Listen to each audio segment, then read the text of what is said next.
하나님 말씀 함께 보도록 하겠습니다.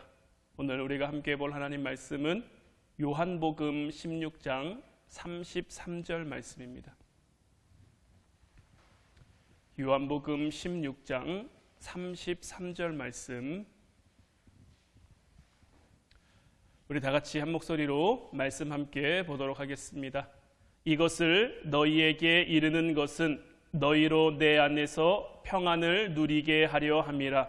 세상에서는 너희가 환난을 당하나 담대하라. 내가 세상을 이기었노라.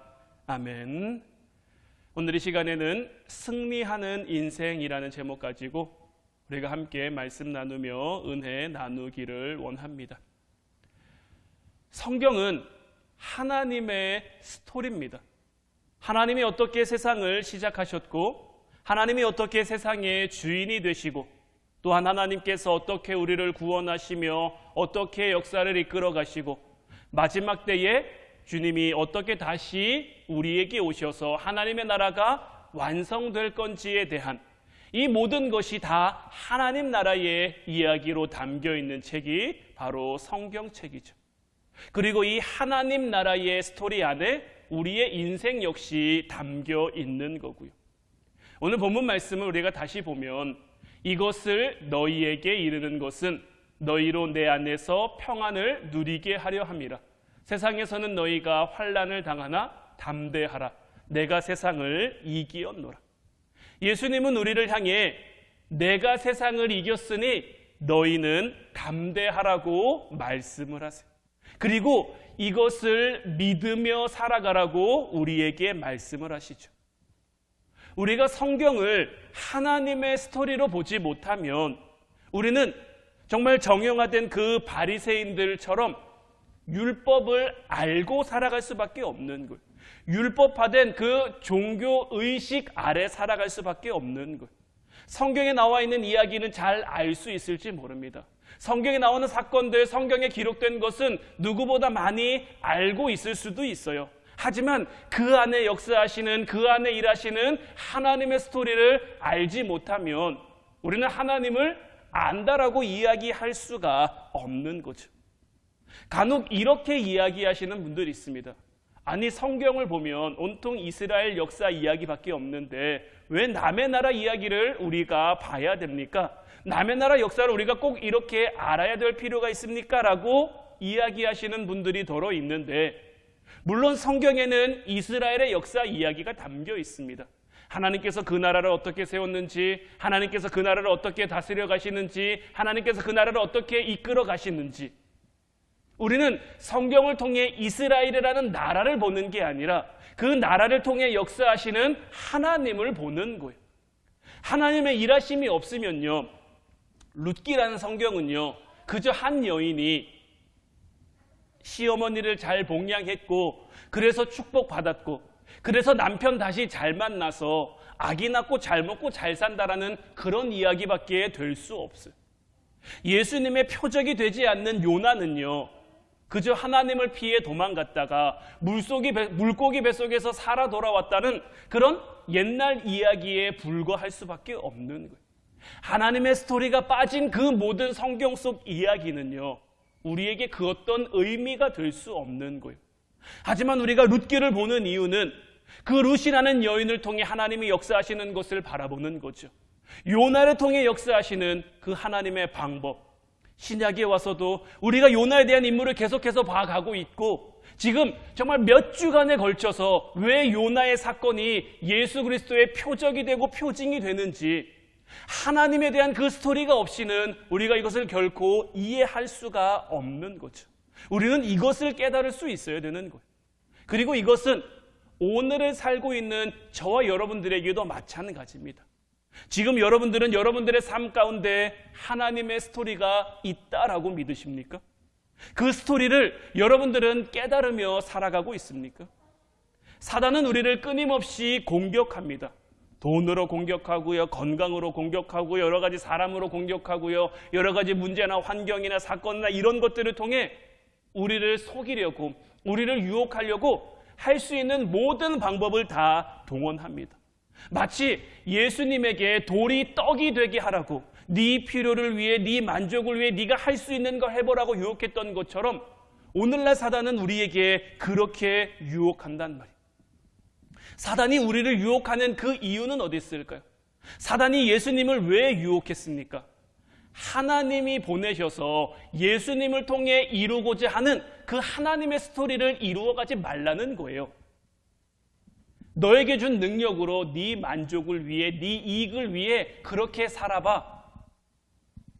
천하만국과 영광을 보여주면서 네가 굳이 하나님의 스토리를 담지 않아도, 하나님의 스토리를 살아내지 않아도 내가 네가 살아갈 만한 이유를 줄게, 방법을 줄게, 조건을 줄게. 사단은 이렇게 예수님을 유혹했던 것이고 오늘날 우리들을 향해서도 마찬가지예요. 하나님이 너희의 왕이 된 것처럼 살아가지 말라는 거예요.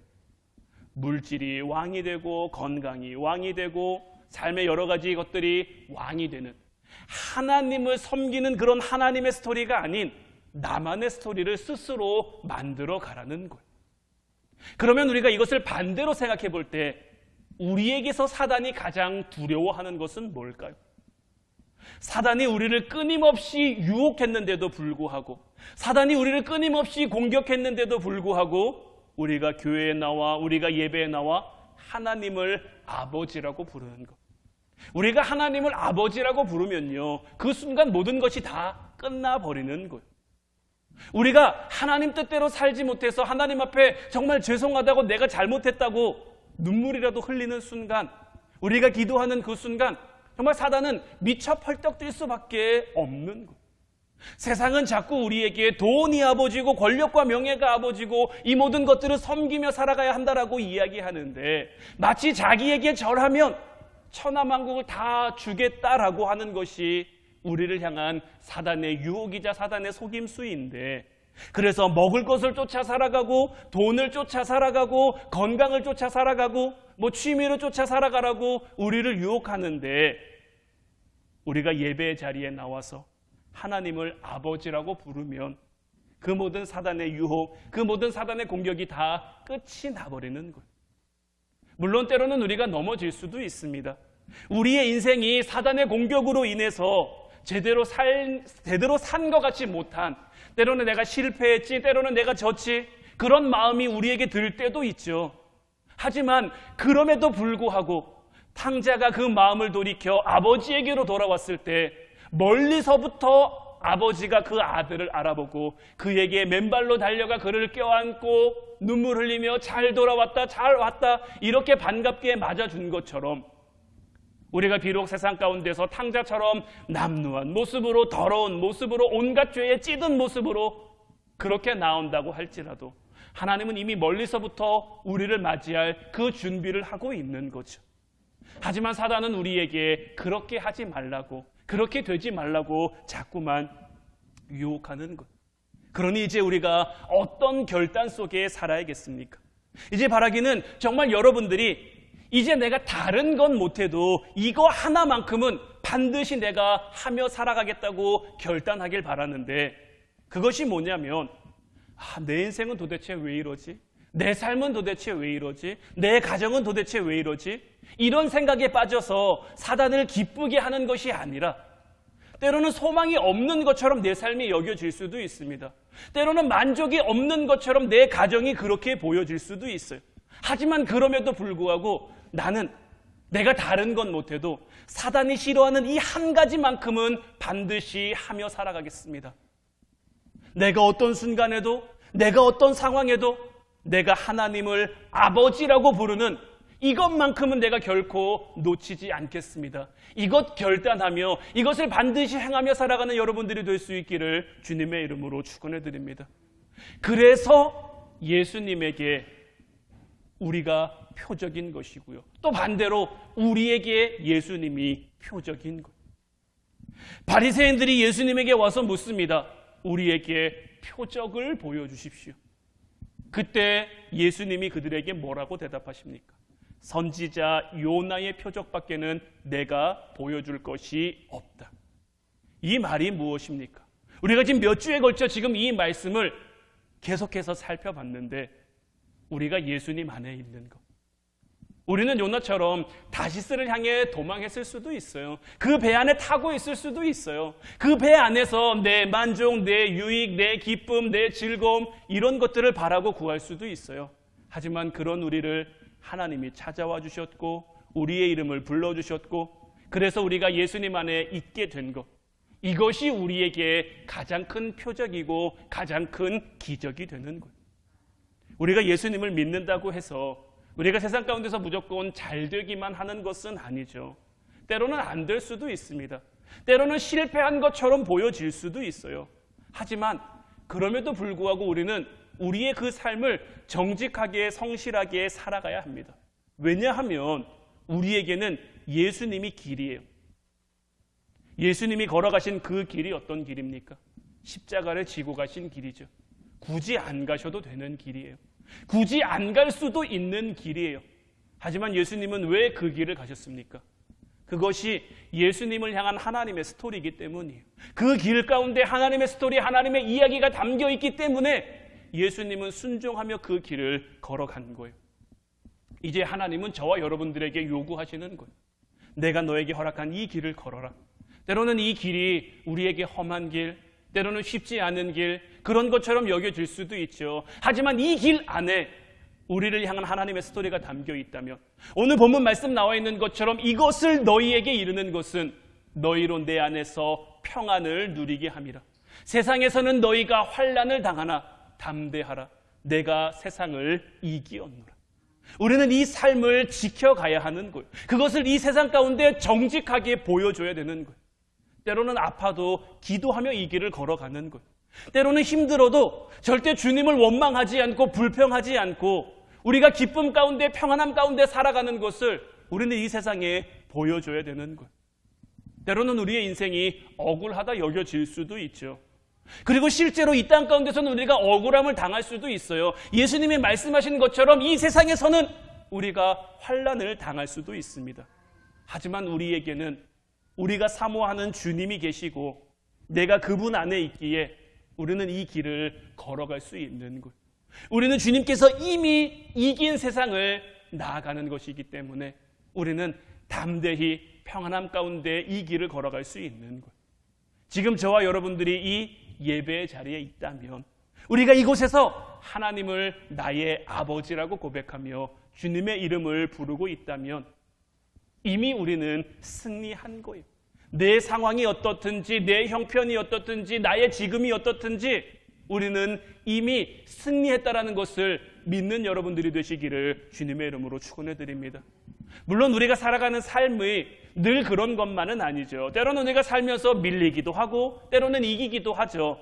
하루에 12번씩 이겼다가 졌다가 이겼다가 졌다가 이런 것들이 반복되죠. 때로는 누군가가 정말 죽도록 밉기도 하다가 때로는 누군가 정말 죽도록 원망스럽기도 하다가 또 아침에 큐티하면서 말씀 보면서 기도하면서 그 마음을 이겨내기도 하고 엎치락뒤치락 우리의 삶이 참 이런 것들로 많이 채워지는데 그럼에도 불구하고 앞서 말씀드린 것처럼 우리가 하나님을 아버지라고 부를 수 있는 것, 내가 하나님을 아버지라고 부른다는 것, 그 하나님이 나를 얼마나 사랑하시며 그 하나님이 나와 얼마나 함께하고 싶으시며 그 하나님이 나를 향한 그 길을 허락해 주셨다는 것, 우리가 이것만 확실하게 붙들고 있으면 우리의 삶에 더 이상의 걱정과 염려는 필요가 없는 거예요. 우리가 잘 부르는 찬송가 중에 예수를 나의 구주 삼고라는 찬송가가 있죠. 이 찬송가의 1절 가사가 이래요. 예수를 나의 구주 삼고 성령과 피로써 거듭나니 이 세상에서 내 영혼이 하늘의 영광 누리도다. 이것이 나의 간증이요 이것이 나의 찬송일세. 나 사는 동안 끊임없이 구주를 찬송하리로다. 이 찬양의 가사처럼 정말 예수님이 우리의 표적이 돼서 예수님이 우리의 증거가 돼서 우리가 이것을 간증하며 살아갈 수 있고 우리가 살아가는 모든 날 동안에 주님을 예배하며 주님을 찬송한다면 우리를 강에 공격해오는 우리를 향해 유혹해오는 그 사단은 늘 벌벌 떨 수밖에 없는 거죠. 그러니 우리가 무엇을 기도하고 무엇을 고백해야겠습니까? 하나님 아버지, 아무리 어려워도 나는 하나님을 아버지라고 부르겠습니다. 하나님이 나의 아버지시며 예수님이 나의 주님이시며 이 모든 것이 정말 나의 표징이며 나를 향한 하나님의 기적입니다. 우리의 이 고백에 사단의 모든 공격이, 사단의 모든 권세가 무너지기 시작하는 것. 이제 바라기는 정말 세상의 것을 붙잡지 않을 수 있는 여러분들이 되시기를 주님의 이름으로 축원해 드립니다. 우리가 이 세상 가운데요, 돈 많아도 죽습니다. 건강해도 죽습니다. 우리는 이 땅 가운데 굉장히 긴 세월을 사는 것 같지만 고작 100년 남짓한 인생을 살 뿐인 거예요. 하나님 앞에 이것은 우리에게는 정말 긴 세월처럼 여겨질 수도 있지만 하나님 앞에서는 그냥 찰나에 지나지 않을 수 있어요. 하지만 이후에 우리에게 허락될, 이후에 우리에게 펼쳐질 하나님 나라는 어떤 나라입니까? 영원한 하나님의 나라인 거예요. 사단이 아무리 우리를 흔들어도 오직 예수님이 우리의 영광입니다. 예수님이 우리의 증거입니다. 예수님이 우리의 표적입니다. 이것을 고백하며 오직 예수님만을 표징으로 삼고 나아가는 저와 여러분들 될 수 있기를 주님의 이름으로 축원해 드립니다. 오늘 본문 말씀 다시 한번 보면 이것을 너희에게 이르는 것은 너희로 내 안에서 평안을 누리게 하려 함이라. 이 말씀을 보면 우리가 무엇을 알 수 있습니까? 내 안에서 평안을 누리게 하려 함이라. 이 말은 달리 보면요, 평안하지 못할 상황이 우리에게 주어진다라는 거예요. 그것이 무엇입니까? 이 세상 가운데서 우리에게 주어지는 환난들인 거죠. 우리는 이 세상 가운데 누구나 어려움 속에 살아갑니다. 돈 많아도 어렵고요, 돈 없어도 어렵고요, 건강해도 어렵고요, 건강하지 못해도 어렵고요. 모든 사람들은 다 어려워요. 그 어려움 속에서 저마다의 출구를 향해 살아갑니다. 돈이 출구라고 생각하는 사람들은 돈을 따라 살아가겠죠. 명예가 출구라고 생각하는 사람들은 명예를 따라 살아가겠죠. 하지만 우리는 어때야 합니까? 우리는 어떤 삶이어야 합니까? 주님께서 우리에게 이미 정답으로 알려주신 삶이 있잖아요. 이제 그 삶을, 그 길을 걸어감으로 정말 승리하는 인생이 될 수 있기를. 세상은 이것을 어리석다 말하고 세상은 이것을 미련하다 말할지 모르지만 그들은 모르기 때문에 그렇게 말하는 거예요. 그들은 알지 못하기 때문에 이렇게 말하는 거예요. 이제 우리는 볼 수 있게 됐잖아요. 하나님이 우리에게 볼 수 있는 눈을 열어주셨잖아요. 이제 이 눈 가지고 우리가 무엇을 봐야겠습니까? 우리에게 열어주신 이 귀 가지고 우리가 무엇을 들어야겠습니까? 우리에게 허락하신 이 입술 가지고 우리가 무엇을 고백해야겠습니까? 우리가 먼저 깨달은 것처럼 주님이 나의 표징이시고 예수님이 나의 전부이시고 하나님이 우리에게 허락하신 이 길을 걸어가는 것이 우리의 삶의 기적이라는 것을 이제 우리가 알고 깨닫고 그것을 보고 듣게 되었으니 이것을 고백하며 이 길을 걸어가는, 그래서 우리의 가정이 먼저 하나님의 나라가 되고 우리 화운교회를 통해서 이 지역이, 이 나라가, 이 민족이 정말 세계 모든 곳곳에 하나님의 복음을 전할 수 있는, 그렇게 쓰임받으며 그렇게 승리하는 저와 여러분들 될 수 있기를 주님의 이름으로 축원해 드립니다. 이제 우리 찬양하고 같이 기도하기를 원하는데 오늘 이 시간에는 고난의 영혼 편히쉴 곳과 이 찬송과 함께 고백했으면 좋겠어요. 이 찬송가 가사를 보면요, 후렴 가사가 이렇습니다. 주의 영원하신 팔 의지에 주의 영원하신 팔 함께하사 항상 나를 붙드시니 어느 곳에 가든지 요동하지 않음은 주의 팔을 의지함이라. 주님의 영원하신 팔이 이미 우리를 붙들고 계신 줄로 믿어요. 우리가 이 손만 붙들고 나아가면 어떠한 유혹 속에서도, 어떠한 공격 속에서도, 어떠한 어려움 속에서도, 어떤 문제와 환난 속에서도 주님이 주시는 그 평안함 누리며 기쁨 가운데 쉼을 얻으며 만족을 얻으며 감사를 얻으며 살아가게 될 줄로 믿어요. 이제 우리 같이 찬양하고 같이 기도하도록 하겠습니다.